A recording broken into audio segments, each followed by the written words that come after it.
ẹ̀ka sára Ààrẹ Ọ̀nà Kakanfò ọ̀gbẹ́ni Gani Adams.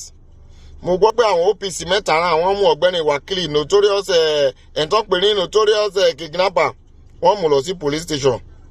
Àwọn ọlọ́pàá yí kéèsì mọ́ wọn lọ́wọ́, wọ́n detain àwọn OPC mẹ́tẹ̀ẹ̀ta náà tó wá síbẹ̀. Ṣé kò yẹ kẹ́yìn lọ sí police station náà as Ààrẹ Ọ̀nà Kakanfò kẹrẹ wá bẹ̀ máa ṣe gba àwọn pípọ̀ yẹn rẹ̀ wọ́n sọ pé ó yẹ kẹ́ máa celebrate? Ṣé àsìkò yìí lè tẹ́ ń celebrate?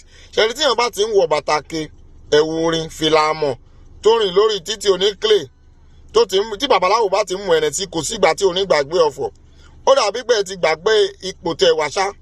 Àrùn yìí ń ṣe mí, ẹ jẹ́ lọ ṣe nǹkan ló yẹ kẹ́ ṣe. Tí babaláwo tó bá mọ̀ pé òun rí oògùn tí kò bá lè disappear, ó yẹ kó lù pa ni. Ẹ jẹ́ wá nǹkan ṣe sí ọ̀rọ̀ Kakanfò tẹ́ ń gbé kiri rà.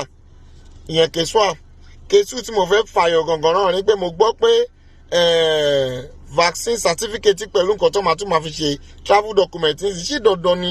Must you impose vaccine on us? Èmi ò fẹ́ vaccine yìí o, ẹ̀dì vaccine yìí mú ẹ jẹ́ kó pẹ́ lára àwọn leader wa náà fún 6 months ká wo nǹkan ló máa bá jáde náà ká tó mọ̀ bóyá máa gbá abẹ́ àárín. Mi ò trust yín rà. Mo tún wo kan náà nínú television, kò sí injection nínú kìnìún àwọn kan tẹ́sì ló fi fò fake ìran fún wọn, fake vaccine. Ọ̀rẹ́ sọ pé kìnìún yẹn ó ní temperature tó máa wà, ó máa tutù gbùrùgbùrùgbùrù. Ìtọ́dẹ̀ ń fún wọn lẹ́kọ̀ọ́ abẹ́ tẹ́ǹtì náà ti òórùn mú bí wèrè.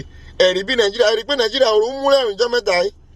Wọ́n ṣà ń fún wa ní káṣìn wọ́n fi káṣìn gbà orí wa. Kò ní dà fún gbogbo ẹ̀yin pípù yìí. Àwọn wèrè olórí burúkú wèrè lókùnkùn pọ̀ jù nínú yín. Àmọ́ bẹ́ẹ̀ àmọ́ àwọn ọmọ nǹkan tá máa ṣe fún yín náà.